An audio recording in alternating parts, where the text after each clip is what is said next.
Buenas tardes, chiquillos, ¿cómo les va? Estamos acá en el comienzo de nuestro podcast. Nuestro primer capítulo de nuestro podcast. Piloto de este... ¿Cómo se llama? Del gran proyecto. Gran proyecto. ¿Qué se va a llamar? Tomás va a vender. Tomás vendido. Tomás va a vender. Tomás ya vendido. Tomás ha vendido, está vendiendo y va a vender. Y está cantando además. Ya, está cantando, exactamente. Es muy bien. No, chiquillos, es un gusto invitarlos a este nuevo podcast. Costó que se lograra. Partimos con los online en TikTok. Y nada, queríamos probar este nuevo formato porque sentimos que se presta para cosas más interesantes. Una conversación quizá un poco más fluida entre nosotros. Agradecemos sus comentarios, que no son interrupciones, pero esto nos da una manera un poco más fluida de conversar entre nosotros. Es verdad. ¿Ya?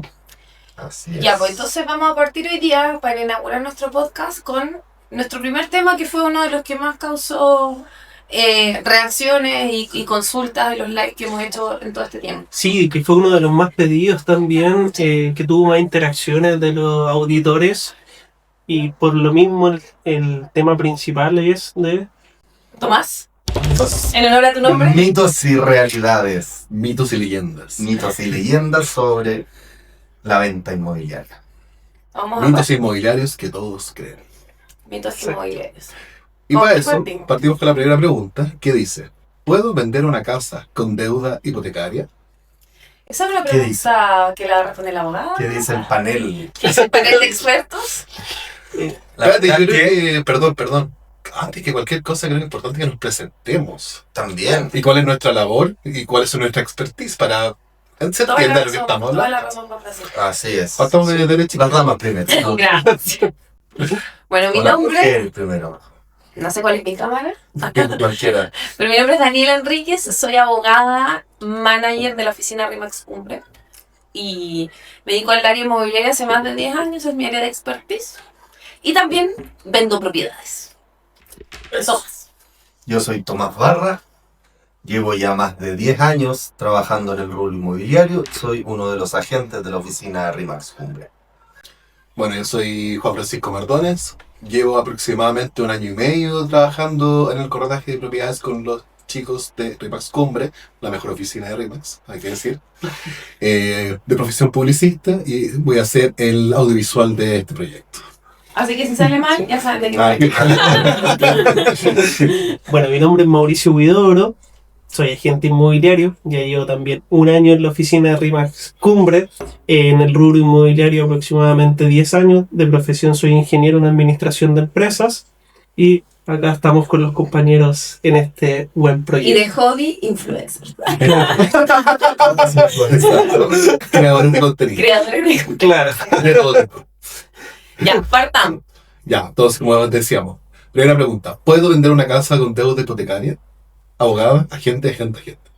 Yo diría que hoy en día el 90% o si no más de las propiedades que se venden están con un crédito inmobiliario pendiente.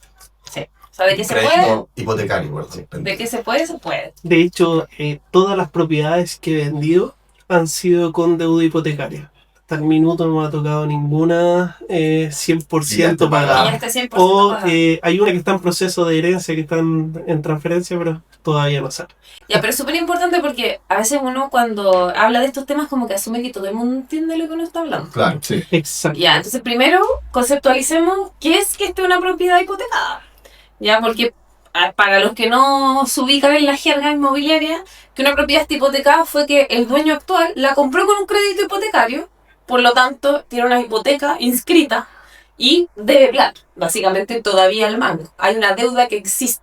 Entonces, esa deuda, independiente de que existe, que el crédito no esté 100% pagado, igual se puede vender, se salda la deuda con el acreedor principal y después una persona puede también comprar con crédito hipotecario, porque eso es otra cosa que a nosotros nos preguntan harto. O sea, tengo una propiedad con crédito hipotecario, ¿puedo comprarla con otro crédito hipotecario? Ningún problema. Supuesto que sí. Por supuesto, porque de hecho él en ese minuto está saldando la deuda, está quedando sin esta deuda mayor que es el crédito hipotecario y nuevamente quedando sujeto al crédito, claramente si en este minuto tiene las condiciones crediticias que exigen todos los bancos. Ujú, exacto. Y yo quiero hacer un alcance sobre ese tema porque generalmente la gente tiende a pensar que cuando una propiedad está con crédito hipotecario no está pagada. y la propiedad sí está Sí, pagada. está pagada. El banco pagó la propiedad. El banco la pagó Exacto. efectivamente y dejó una deuda que es a base de un crédito. O sea, el comprador le debe plata al banco por el crédito, pero la casa sí se pagó porque al dueño anterior se le pagó con el 100% O a la del precio. inmobiliaria se le pagó el Exacto. precio. Exacto. El único caso que las propiedades no quedan pagadas es en el leasing, pero eso ya es como harina. De otro costado. No nos vamos a meter ahí. Por eso, No nos disparemos. no hay que creer, hay que derribar el mito inmobiliario de que una propiedad que está con hipoteca no está pagada. La propiedad está 100% pagada, pero está siendo usada como garantía por un crédito. Tiene una limitación de venta a favor del acreedor principal. Exacto. Claro, o sea, son pocas las propiedades, como decíamos, que están pagadas. Al final es, ¿qué tanta deuda tiene finalmente esta persona? Exacto, como lo que te pasó recién. Claro. Contemos un poco la experiencia. Bueno, porque- de la partida. Recibí un correo, no, es una historia que se va a solucionar, pero recibí un correo hoy día de una de las ejecutivas con la que estamos trabajando en una compraventa, diciendo de que el valor a percibir por la compra del banco acreedor no alcanza a cubrir la deuda del cliente. Y eso es porque existe otro crédito ahí que es un crédito de consumo. Y el banco siempre va a tomar los resguardos para que se le paguen todas sus deudas. Pero paréntesis, en estas situaciones que tiene un crédito hipotecario y uno de consumo y se da esta operación, ¿se le juntan todas sus deudas al momento Claro, de estar? lo ideal sería que no. Tú tienes un crédito hipotecario que te pague el hipotecario, pero el banco nunca va a arriesgar recibir su... Eso es importante que también tienen que saber las personas al minuto que firman o que piensan en vender el tipo de hipoteca que tienen. Exacto.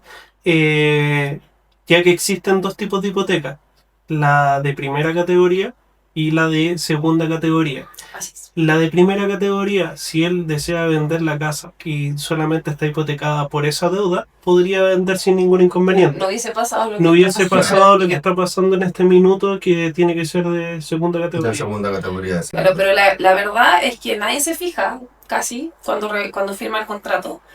Y cuando lo ven no lo entienden, porque los ejecutivos tampoco lo explican. No, Entonces, o sea, ningún papel del banco está escrito en fácil. uno Sí. llega y firma nomás. Entonces al final, claro, la persona pide un crédito hipotecario y 10 años después pide un crédito de consumo y le afecta igual en la venta. Y es créditos de consumo, líneas de crédito, tarjetas de crédito. Tipo, esta gente que tiene las líneas y las cuentas, pero explotadísimas.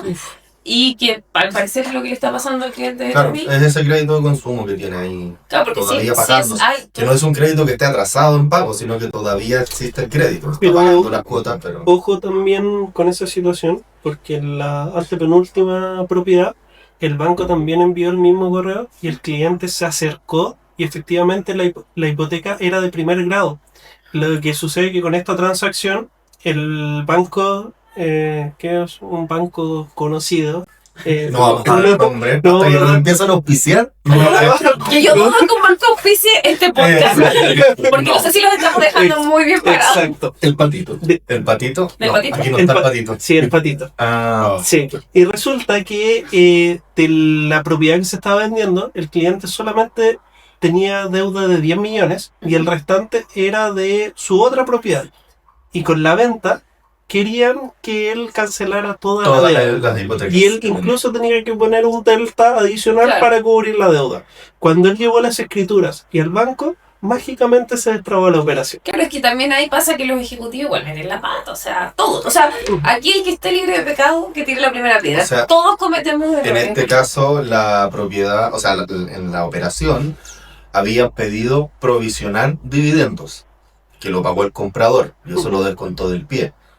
No consideraron todas las deudas. Y ahí puede ser a veces un error de comunicación entre ambos bancos de decir, ok, yo te puedo usar esta hipoteca, pero te aviso al tiro que el vendedor tiene otra deuda conmigo para que provisionen más. Y no se hizo. Oye, Tommy, ¿y esta operación podría decirse que se cayó? ¿Cómo se puede No. solucionar un poco? No. Jamás. Si esa operación va cayendo, yo me voy a tirar al suelo para que rebote en mí y salga de nuevo. Bien. Se puede hacer. No, algo se puede hacer. Ya. Ahí Hay que hacer arreglos comercial, vamos a hacer. Ya. ¿no? en ese caso. Hay que hablar con... Va a correr sangre, sudor y lágrimas, pero la vamos a Hay hacer. que- Probablemente más live, más que nada. Y todas mías. Probablemente. Principalmente esos reparos lo que provocan es que la operación se dilata un poco más en el tiempo. Ya, termina saliendo igual, pero se alarga más de Y lo ya se ha previsto. alargado bastante. Ya se ha alargado bastante por temas que a lo mejor no es bueno que tratemos aquí. No, no es un mito inmobiliario. No. Tenemos la siguiente pregunta, o mito inmobiliario. ¿Las contribuciones impiden vender? Yo ya respondí la anterior, no sé si alguien quiere seguir. Es que me la sé toda. Soy muy bueno para esto. Es que llevo mucho tiempo. Yo creo que, a ver, las contribuciones, primero que nada, es que yo siento que es súper importante aclarar los conceptos primero. Los conceptos Sí. para todos. Las contribuciones de partida, el término contribución está mal aplicado. Ese es como, la gente habla de las contribuciones, pero en verdad es un impuesto territorial. Así se debería decir, porque la palabra contribución está muy mal aplicada, pero ya. Porque todos somos contribuyentes de algo en temas. Exacto. Entonces, esa Fiscal. parte, exacto. Entonces es el impuesto al suelo, ¿ya? ¿Qué pasa? Cuando hay propiedades que pagan este impuesto y hay propiedades que no. Y hay propiedades que están exentas en parte. O sea, que pagan un monto, no el 100%. Cuando pagan este impuesto, tiene que estar el pago al día para poder transferir el dominio. ¿Y quién es el primero que frena eso? La notaría. ¿Qué fue lo que yo dije? Que o sea, no está tan equivocado. No, por eso, o sea, está perfecto, o sea, tiene que estar al día, pero lo que pasa es que de repente, que pasa comúnmente, en el proceso de la operación, por ejemplo, tenéis la promesa firmada. Puede que estén adeudadas las contribuciones o el impuesto al territorio y se paguen a puertas de la firma. O, cosa que me pasó a mí recientemente en una operación, se firmó la compraventa por todas las partes, el banco se demoró en ir a firmar para alzar y gatilló la cuota. Entonces ya estaba firmado, ya estaba todo en regla y hubo que pagar la siguiente cuota porque el banco se demoró mucho en ir a firmar. Pero eso le corresponde al vendedor, igualmente. Claro, en teoría el vendedor, pero hay casos y casos. Porque, por ejemplo, en este caso la propiedad ya se había entregado. Entonces, lo lógico sería que lo pagara la persona que está habitando la propiedad. Claro. ¿Dani? ¿Y si la propiedad no paga contribuciones y paga derechos de aseo? ¿Te aplica lo mismo? Sí y no, porque en teoría la notaría igual te va a pedir el certificado. Sí. Pero no sé si al punto de frenar el avance de la operación. O sea, de hecho, el certificado te lo piden al minuto del estudio de título. Claro, Antes Ese de certificado de declararlo aseo en municipal notaría. lo pide el Sí. banco para para asegurarse hacer el de que esté estudio, todo pero en bien. el fondo porque el banco tiene un criterio distinto a la notaría, porque el banco lo que hace es asegurar su patrimonio. O sea, es asegurarse que te estoy prestando plata por una operación que no va a tener ningún problema el día de mañana y que si yo el día de mañana tengo que hipotecarte la casa porque no me pagaste, no tenga otros acreedores también. Porque la municipalidad eventualmente puede ser un acreedor, pues puede ponerse a la colita de cobrar. Entonces rematamos la casa, ya le pagamos al banco, sí, pero también hay que pagarle a la municipalidad, también hay que pagarle a no sé quién. Entonces ahí el banco se asegura de que si es que él tiene que cobrar, sea el único, ojalá, que cobre. Esa es la lógica del banco versus la lógica de la notaría, que aplica más bien porque tiene que resguardar, por un tema más legislativo, por decirlo de alguna manera, que esté todo en regla, porque el impuesto lo cobra el Estado. Igual hay que aclarar que hay propiedades que quedan exentas de contribución. Sí, hay muchas. Sí. Que son las que tienen un valor de menos de... Es que ya no están Es un reglas. detalle. Un ¿Por qué? detalle del valor. Sí, pero es que de repente hay propiedades que, no sé, estaban exentas de contribución hace 20 años atrás y ya no. Porque tienen que recordar que el Servicio de Impuestos Internos va haciendo reavalúos. Que es lo que pasó hace poco. Que hay gente que reclamó porque le subieron muchísimo las contribuciones o propiedades que no pagaban el impuesto y que ahora sí lo pagan. Porque eso va a depender del catastro que hace el Servicio de Impuestos Internos y cuánto le va asignando el valor al sueldo. Y también pasa al revés, hay propiedades que pagaban contribuciones y de repente el impuesto interno te avisa que ahora va a quedar exenta. Claro, o sea, eso va variando. Que por ejemplo, la casa que estoy vendiendo en Algarrobo no paga, pero, porque no está regularizado todos los metros, pero si se regulariza, entraría a pagar. Entraría a pagar porque ya excediste los metros cuadrados que te dejaban libre de, Claro, por eso depende del de criterio. pago. Hay un criterio como de zona, es como, hay que ir acorde a lo que el servicio va declarando cada vez que hace un reavalúo. Claro, no es una regla tan simple, depende de cada caso. Sí, o sea, tiene ciertos criterios, pero no es así tan estricto. Perfecto. Pasamos a la siguiente pregunta, Vale. chiquillos. La comisión, ¿siempre la paga el vendedor? Mauricio. Mauricio. No. ese es un mito que tiene la gente, pero en una transacción inmobiliaria, cada punta, o sea, ya sea el vendedor o el comprador, paga su comisión. Ya lo normal del mercado es un 2% masiva. Esa es como una métrica normal de mercado. Y Por para cada los, punta, perdón. por cada punta, exacto. Y para los arriendos, 50% masiva del canon de arriendo. Ojo que cada punta es una punta es el vendedor y otra punta es el Eso. comprador. Exacto. Para que se O Para el que la gente arrendador. no piense mal cuando hablamos de punta. Solamente las puntas. Ahora, hay casos que se podría percibir como que el vendedor o el comprador está pagando, se da más en el comprador, pero no es que la esté pagando. Es cuando el vendedor no tiene la liquidez en ese minuto para pagarte la comisión Claro. y el comprador paga su parte y descuenta del pie la parte que le correspondería al vendedor y te la paga a ti. O también es Pero en el fondo igual es cada uno está pagando lo suyo, te lo están descontando de tu pie. Que paréntesis, muchas veces los clientes se enojan, se ofenden. Se porque no espantan entienden un porque poco piensan cómo que están se- pagando doble comisión, pero no, en el Claro. fondo lo estás descontando del pie, porque claro, el vendedor está esperando recibir la plata para Para poder pagar. tener la liquidez y pagarte.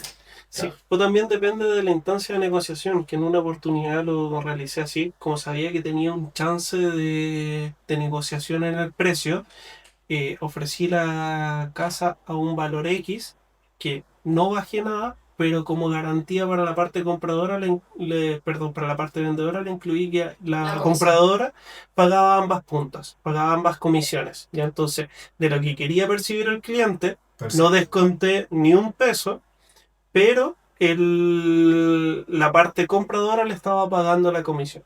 Igual hay que tener claro que esto es como genérico de todos los negocios, pero en nuestro negocio aplica mucho que todas estas transacciones, como todos estos acuerdos se pueden hacer.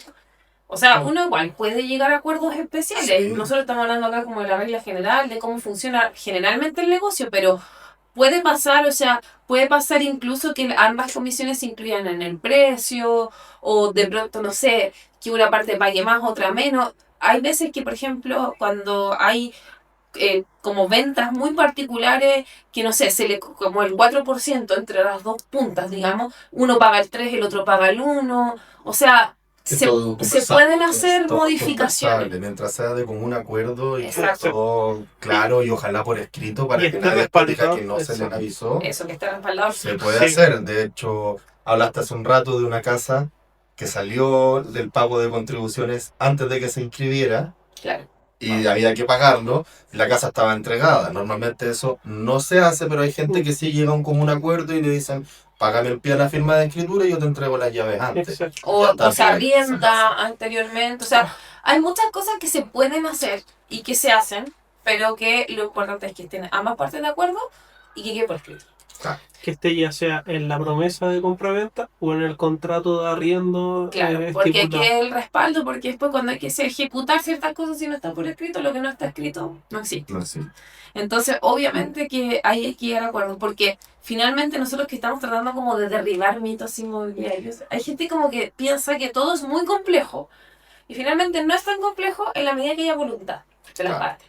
E información. Es importante informarse. Mantener siempre a todas las partes informadas. Informadas, qué está pasando, responder las dudas, y también que los agentes que trabajan con las personas o los corredores de propiedades, nosotros nos autodenominamos agentes inmobiliarios porque somos asesores, estén informados, porque si una persona compra o vende con una persona que no está informada, o sea, las probabilidades de cometer errores y que la planeación se caiga son altísimas, Muchas, sí. Exacto.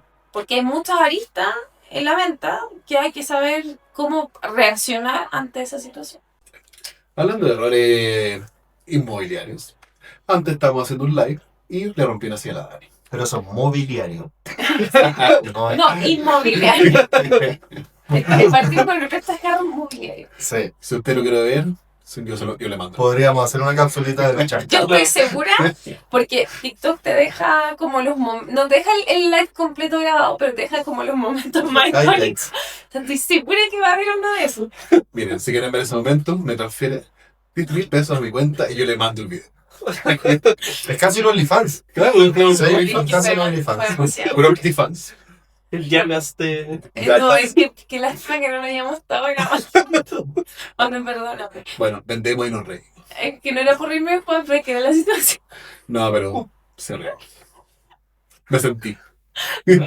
Aparte de papá, estoy bien. Estoy bien, mi familia.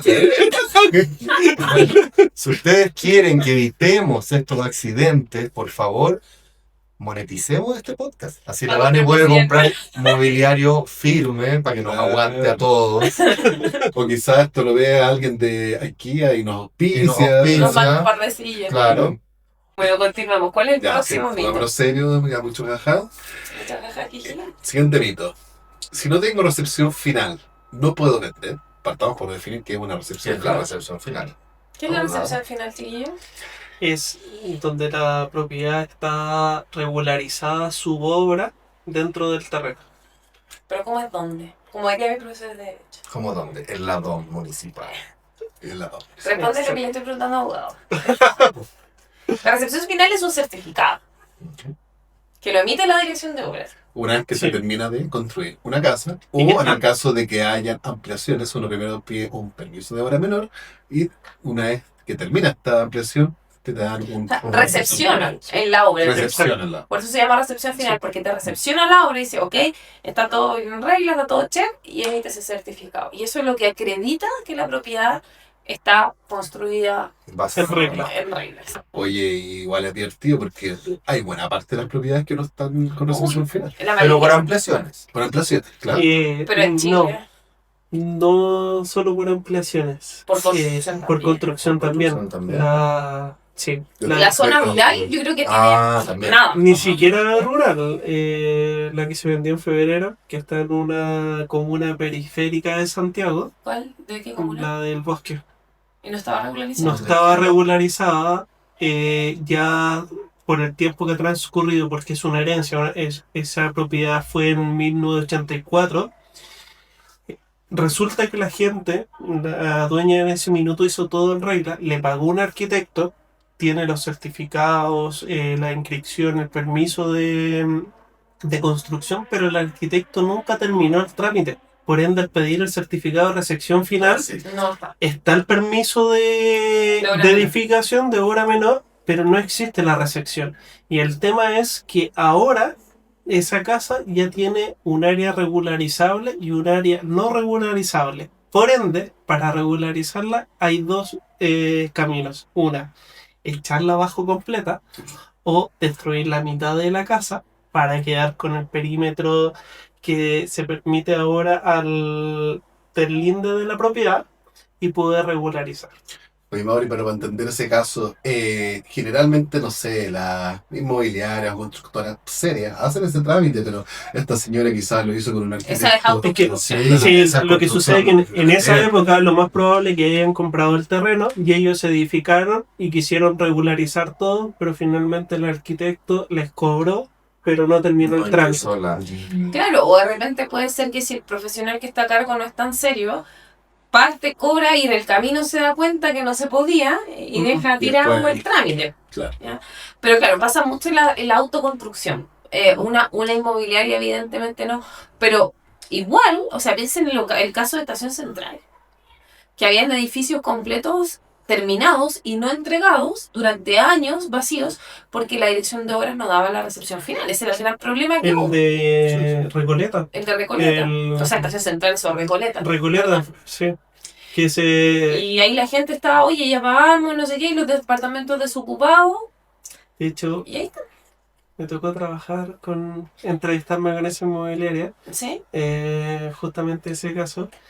Llevaba 3 años abandonado el edificio. desocupados. La inmobiliaria asumiendo los costos, intentando vender, de la gente ya exigiendo la devolución de los pies, la garantía, y ellos por su parte queriendo arrendar los departamentos porque imagínate lo que es pagar 2 torres, que una no pudiste vender y la otra quedaste entrampado con la recepción final, y eso fue también por un tema porque ellos le habían, no recuerdo bien la cantidad de pisos, pero ellos por ejemplo le habían permitido hasta el piso 14 y Sí, quisieron hacer 3 pisos más.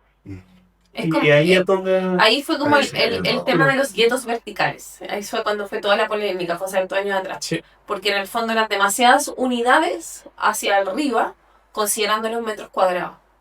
Entonces ahí pasa igual en las construcciones de gran magnitud, digamos, no solamente como la persona que se compra una parcela y construye así artesanalmente, la gente que se hace su propia casa, ahí peor. O sea, en la zona rural yo te diría que el 80 o 90% de la propiedad no está regularizada. No tienen ni siquiera el permiso de edificación. Nada, Sí. es que aparte lo que pasa es que no hay capacidad de fiscalización, porque No. eso es un trabajo, se supone, de la municipalidad. O sea, imagínate cuántos inspectores municipales habría que tener en la calle todos los días para ir a verificar que si cada propiedad está en regla, pidiendo los planos, la certificación. No, o sea, Y esa situación sea un poco, porque no sé, hiciste una ampliación en tu casa y el vecino mala onda por joderte, llama a la municipalidad, te denuncia. Claro. Sí, ¿Le que tomaste, también- le tomaste el solcito? Claro. También hay que partir de la base de los planos de regulación de cada municipio. Que en algunos municipios, en ese tiempo, el tema de los guetos verticales, en esa comuna no existía plano de regulación. ¿Ya? Por ende, O sea, claro, como que hubo un cambio entre Claro, medio. no es que no existiera, sino que no era el mismo de ahora. Es que la Sí. densificación cambia. y por lo mismo es que la inmobiliaria pudo elaborar esos monstruos de edificios. Claro, o y- sea, tuvo el permiso inicial, pero después hubo un cambio de criterio y no le aceptaron la recepción final. Y ahí está en el fondo el tira y afloja. Pues, Claro, como, oye, tiene la razón la al principio me municipalidad. aceptaste, después no. ¿Cómo es la cosa? Oye, pero fue un poquito por la rama, es un temor esto de la recepción final, pero ¿qué pasa con todas estas propiedades? ¿Se pueden vender finalmente? Finalmente no. O sea, en el fondo, si no está la recepción final real, digamos, acreditada, se puede vender si es que es al contado la venta y la persona que compra asume el riesgo. Porque ahí lo que está comprando básicamente es el suelo. Claro. O sea, pongo el caso de, Bueno. de esta operación. Esta operación partió con un precio inicial, ya que era de 80 millones. Cuando fue el tasador, salió el tema que era regularizable, no regularizable, por ende pudieron considerarle fuera del suelo solamente un área nomás a la... Claro, son ciertos metros. Lo que usted da. Exacto, ciertos metros nomás a la propiedad, y para que no se cayera la venta nos tuvimos que ajustar a la tasación que nos dio el banco. Ya Y fue harto hizo, menos. fue harto menos, fue de los 80, si no me falla la memoria, 60, No, vale. y el comprador, como pertenecía a su interés por la propiedad, él ofreció un dinero extra como para compensar, pero así todo tuvimos que bajar la venta de la propiedad. Claro, o sea, ahí... Bueno, yo creo que a todos nos ha pasado. Yo en el verano vendí una casa con una ampliación no regularizada, pero aún así la tasación del banco, sin contar esos metros no regularizados, daba el valor que estaba ofreciendo. Que se estaba ofreciendo, perdón, la propiedad. Es que ahí depende un poco de Claro, ahí cuántos zafaste. metros fue. Claro. Depende un poco cuántos metros de ¿Cuántos ampliación. metros fue la ampliación? O sea, Claro. tengo una triste historia con aquello. Si la ampliación es la mitad de la casa, obviamente no te van a tasar en un valor Claro, cercano. si se siente un baño de una ampliación, ya, puede que sea marginal. Pero pero hay casas que tienen, no sé, por segundo piso sin regularizar. Claro. Exacto. Y ahí es la mitad de la casa, o sea... Pero claro, igual está bueno que no seamos tan catastróficos. O sea, hay situaciones que se pueden vender. Por ejemplo, yo estoy vendiendo una casa en Algarrobo, mi casa. Ahí les dejo el dato para que me la compren. Yo creo que de aquí es que salga este capítulo ya va a estar Ya vendiendo. está. Por favor. De hecho, el siguiente capítulo es en la fiesta de despedida de la casa. Era el agarro. Que la Algarrobo. No, y lo que pasa es que esta casa, si bien ya se hizo la construcción base de la casa, tiene su entrega final, su recepción final, perdón. Luego se le hizo unas ampliaciones que correspondían a más o menos 20 metros cuadrados, que solamente se le pidió el permiso de obra, pero no así la recepción final. Entonces, ahí intentamos un poco con la duda, llamamos a un arquitecto, de hecho hizo un estudio y básicamente nos dijo, no se preocupe, no vale tanto la pena hacer la recepción final y el valor de venta no debería bajar mucho. Claro, porque no era marginal versus los Claro. metraje. En el fondo, ¿qué son? Es una habitación, un baño, algo así. Más o menos, sí. Claro, pero es que depende de las dimensiones de la casa, porque si tú me decís 20 metros cuadrados extra, una casa que tiene 40, Claro, es lo bastante. mismo que una casa que tiene no, 100. 20 de 150. Bueno. Por eso, entonces ahí depende mucho del... O sea, la fiesta es con la familia, vamos a ir. O sea, claro, o sea, estamos hablando de que cuando que tiene una casa de 150 metros cuadrados, no. O sea... De terreno son... ¿Y por qué no 400. estábamos preguntando? Casa que solo conocemos por foto. ¿Y por qué tanto mareándolos por dónde íbamos a hacer la fiesta? La fiesta de la oficina. Bueno, no hay Estamos. camas, no hay nada, pero si ya sus cartas, lo hacemos. ¿Saco de dormir? ¿Qué opina el público? Ahora, yo ofrecí mi casa y no quisieron ir por la lejanía y quieren ir al Algarrobo. Sí, Cierto. pues, seamos realistas. Pero igual era como un paseo de curso. Oye, pero este estudio está bueno para hacer un paso de curso. Sí, no. Ya lo comprobó. No, este estudio ha tenido muchos pasos de curso en los últimos meses. Ha sido sede de cumpleaños. De cumpleaños. Se saturó la agenda. Sí. Es más, a raíz de eso tengo 2 sillas menos. Última pregunta, querido Radio Escuchas. ¿Conviene esperar a que bajen las tasas? La pregunta es, ¿bajan las tasas? Eventualmente. Van a O bajar. si baja la tasa, ¿no ¿Conviene? subirá algo más? ¿Y que me deja igual? Algo que se llama UF. Exactamente. Ujú. La tasa puede bajar, pero a menos que sea una baja así grosera, no vale la pena No esperar. vale la pena. Bueno, como Si siempre quiere- O sea, decimos en la oficina, el mejor momento para comprar es Ahora. sí. Fue ayer, y Fue el segundo mejor momento es hoy. Oye, Exacto. eso. Ahora sí, por A, B, C motivo, todos tenemos distintos flujos de caja. No pueden comprar ahora, da lo mismo si es ahora, si es en un mes, si es en 2. Lo importante es que compren con nosotros. Claro. Exacto. Aparte que nosotros le hagamos la transacción. No, pero claro, o sea, en la medida que la variación de la tasa no es tan grande versus lo que ha subido, y Lo sobre que es. todo en el último tiempo en la UEF, porque hablar de economía, hablar de números es como pegarse un balazo en las patas. Exacto. Porque Sí. no sé, este podcast puede envejecer muy mal. Claro. Puede que mañana la UF se caiga y vuelva a 20 lucas. Claro, es como que hay riesgo de lo que uno dice en redes sociales porque a veces las cosas cambian y pucha, y no hay cómo preverlo.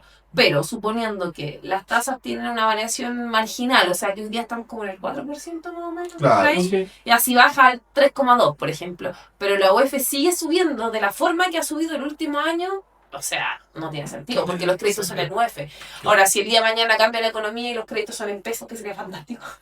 O sea, claro, Ahí sí convendría claro, muchísimo. o sea, las proyecciones no son muy positivas, pero como bien dices tú, de aquí a, no sé, 3, 4, 5 años, nadie sabe lo que pueda pasar. Exacto, o sea, yo creo que hay que tener mucho cuidado con la información que uno entrega hoy día, porque está todo registrado Claro. y obviamente que la economía es volátil, entonces es especulativa. Uno no puede decir a ciencia cierta, sí, la UEF. Todos pensamos que la UEF va a llegar, no sé, rápidamente a los 50.000 pesos de aquí a un año, por ejemplo. Puede que sí, puede que no, pero tiende para allá. Claro. Claro. Por eso no existe un momento ideal. Ojalá lo haga pronto antes de que suba todo. Y con nosotros. Sí. Sí, no sé. Yo creo Eso es que lo- hablar lo del más momento importante. ideal es el momento ideal cuando tú tienes la capacidad de comprar. Oh, Ya, en ese minuto no tienes que tener estos cuestionamientos y aprovechar la instancia que se te está dando de adquirir la propiedad. Claro, porque puede que hoy día tengas la capacidad de compra y si te lo cuestionas porque esperar un ratito para que la tasa varíe, quizás de aquí que varíe la tasa no vas a tener la oportunidad Exacto. porque es un tema crediticio, perfil comercial, o sea, teniendo la oportunidad siempre hay que tomar la decisión. Esa es como la conclusión. Pero Claro. Sí. más allá de lo que pase en torno a la... Ahora, claro, no sé si pasa algo muy grave que la economía se va al carajo en un día para otro. Ya, bueno. Pero considerando que las cosas siguen estando como están. Igual está bueno recalcar que si bien no somos ni Pancho Hackerman, esto no es ni con pelas ni finanzas, creo que se llama el podcast, hay distintas papitas que quizás podemos tirar. Por ejemplo, a los bancos, de repente cuando tienen que llegar a fin de mes con sus metas de hipotecario y qué sé yo, Los cierres de negocio. los cierres de negocio te pueden hacer una pequeña baja a la tasa, te pueden hacer un cariñito, Con tal pero de cerrar un par de. Y un par de depende caños de más. que el claro. ejecutivo si está cumpliendo su meta y también depende del tipo de cliente que uno sea, porque claro, evidentemente los clientes más premium, por decirlo de alguna manera, o que son más antiguos, un cliente que tiene una cuenta corriente hace 20 años en el banco, qué sé yo, le van a dar una tasa preferente Exacto. versus un cliente nuevo. Claro. O un cliente que tiene una renta más alta versus un cliente que... Porque el banco es la manera de retener, porque un cliente que tiene una buena capacidad adquisitiva y le da una tasa mala en un banco, se va para el otro. Se va a Porque otro. la gente que gana una renta más o menos buena, generalmente tiene más de una cuenta corriente, claro. en más de un banco. Entonces echa a competir los bancos y eso igual es como una papita. O sea, uno claro. siempre tiene que echar a competir los bancos. O Exacto. sea, si yo voy a sacar mi crédito con el del pato y decirle al del logo rojo, oye, pero es que el patito me está ofreciendo una tasa, mejóramela. Claro. Entonces uno va con el documento de la preaprobación al otro banco y dice, mira, esto me están ofreciendo aquí, ¿me la puedes Lo mejorar? puedes igual, exacto, igualar o mejorar. Y ahí los bancos hacen su mayor esfuerzo por mejorarte Por la tasa. mejorar. Y eso es como en el momento, sin que varíe la economía, ni la web, ni nada. Y eso ha sido siempre. Sí, pero o sea, independiente de cuánto la casa. Con todo, no solo con crédito hipotecario. Exacto. Con todo, con absolutamente todo, porque finalmente el negocio del banco es prestar plata. Entonces no va a querer que el cliente que se endeuda se vaya. Vamos a ir dándole un cierre al día de hoy. Estuvo bastante buena en el tema. Si quieren que hablemos de otro tema, nos pueden dejar sus comentarios en las redes sociales que son. Tomás va a vender en TikTok, Instagram y YouTube. Y YouTube, exacto. Y bueno, aparte de las redes sociales de cada uno, aprovechan de... Oye, sí. Partamos de izquierda. Bueno, yo no sé qué va a pasar cuando salga la edición de este capítulo, pero por ahora TikTok. Abogada Inmobiliaria Chile porque me hackearon el Instagram. Así que bueno, vamos a ver si lo recupero. Si que lo recupero, TikTok e Instagram, Abogada Inmobiliaria Chile o Daniela Enríquez Hurtazo. Eso. Producer para comparación. Volverás. Volverá. Tomás Barra, agente inmobiliario en Instagram y TikTok. JF Mardones Propiedades en Instagram y TikTok. Y M. Huidobro Propiedades en Instagram y TikTok. Y también pueden seguir a la oficina Rimax Cumbre porque ahí también van a encontrar que dentro de los amigos de la oficina estamos todos nosotros. Nos pueden buscar. Y claro, somos hartos agentes, todos igual de prendidos que nosotros. Vamos a invitar a algunos de repente a que. Igual de preparados. Igual de preparados. Cuando tengan más niños. Bueno, chiquillos, ha sido un placer este primer Una capítulo. racia de Vamos a ver qué sale. Vamos a ver qué sale. Vamos a ver si Tomás va a vender. Tomás, Tomás está vendiendo, tiene Vamos a ver operaciones ahí en Ramón, pero se están vendiendo. Vamos a ver si los demás van a vender también. ya queridos. Adiós. Vemos.